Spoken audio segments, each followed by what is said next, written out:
Fala pessoal, tudo na paz? Irmão Alex aqui para dar continuidade nos estudos bíblicos, que o Eterno possa estar nos abençoando poderosamente.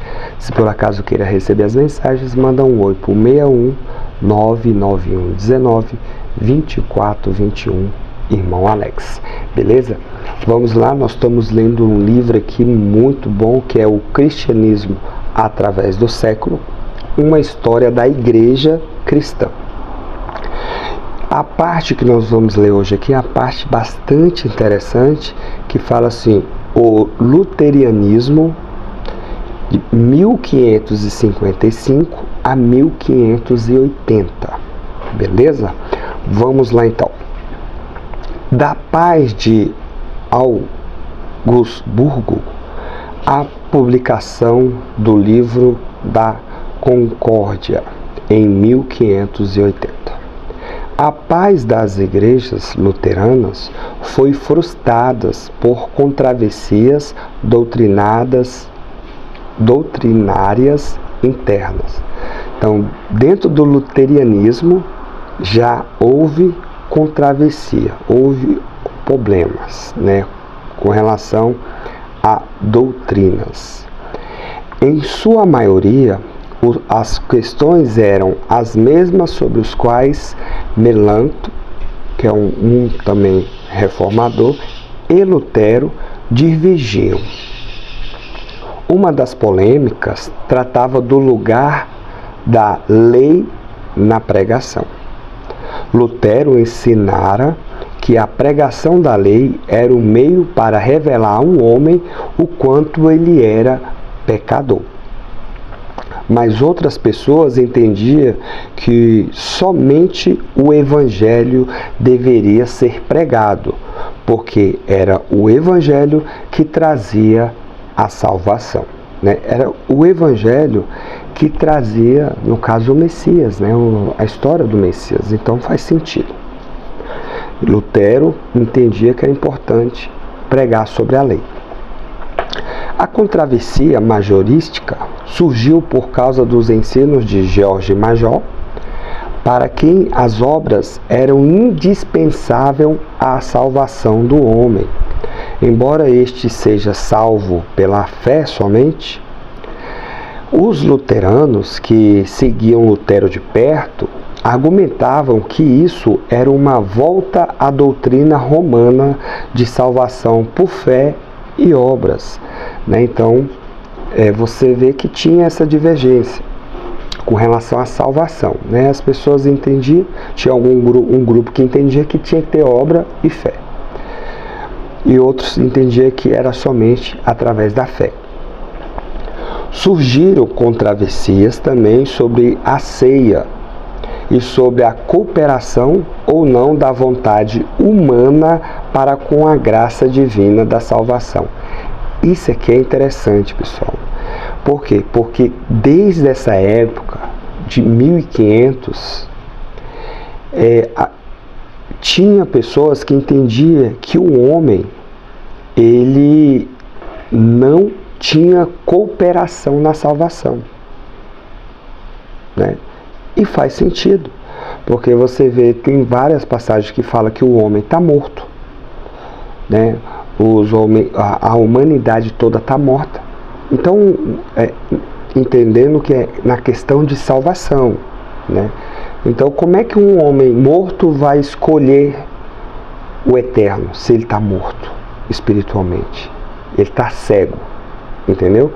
E aí já tem passagens que falam que é o Espírito Santo, né, no caso, o Espírito do Eterno, que conduz o homem a crer em Cristo. Entendeu? Então faz sentido. Essa doutrina faz sentido, de que o quê? De que o homem não tem cooperação na salvação. A salvação, ela foi feita em Cristo Jesus, está consumado. Aí a questão de quem vai ser salvo, aí é uma questão do Pai. Entendeu? Então tinha essa divergência em 1500. Só que é interessante eu destacar isso aqui também. A maioria das igrejas hoje, principalmente as igrejas evangélicas, Eu não sei se o catolicismo também traz essa ideia, mas provavelmente pode ser que sim. Eles dizem que o homem tem comparação, vamos dizer, ele contribui para a salvação. Aí é um problema, mas vamos continuar aqui. Visto que essas disputas criaram desunião política e religiosa.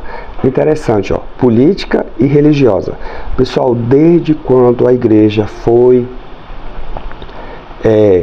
institucionalizada, lá com Constantino, sempre a igreja esteve ligada ao Estado. Sempre a igreja esteve ligada à política. Sempre. E aqui não é diferente. As igrejas protestantes, né, a reforma protestante, uma das causas tinha causa política também. Então, sempre a igreja esteve ligado com a política. Isso é importante você entender. Os príncipes da Alemanha decidiram que o problema teria de ser resolvido para evitar que o movimento luterano se desfizesse em ruínas. Para você ver, os príncipes que falaram assim, ó, tem que resolver essa questão aí. E aí vamos lá. Um documento conhecido como Fórmula da Concórdia foi elaborado em 1577, publicado em 1580, tendo sido aceito pela maioria dos luteranos da Alemanha, como uma expressão de sua teologia. Os teólogos luteranos também aceitaram a incumbência de elaborar uma declaração completa da teologia luterana, de modo a distingui-la da teologia católica romana. Tem uma diferença. Isso aconteceu com a publicação do livro da Concórdia em 1580.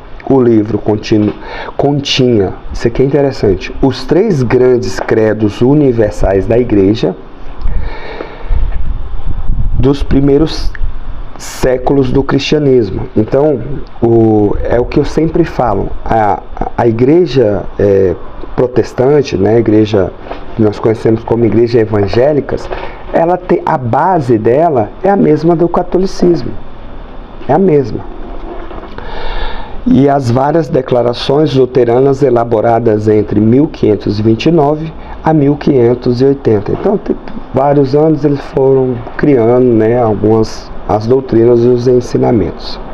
Esses problemas tornaram os luteranos muito conscientes da importância da doutrina e da necessidade de mantê-la correta.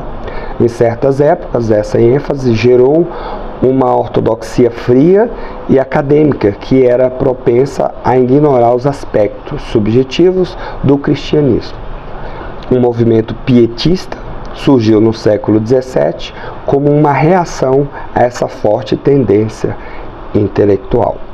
Então tá aí, terminamos aqui essas informações que eu queria trazer, bastante interessante, e para você ver, né, que como que é interessante as informações. Então hoje você vê as igrejas, os ensinamentos, as doutrinas, não foi criado assim do dia para a noite. Teve toda uma história, da onde saiu, da onde surgiu, né? Então é importante a gente conhecer um pouquinho a história, beleza?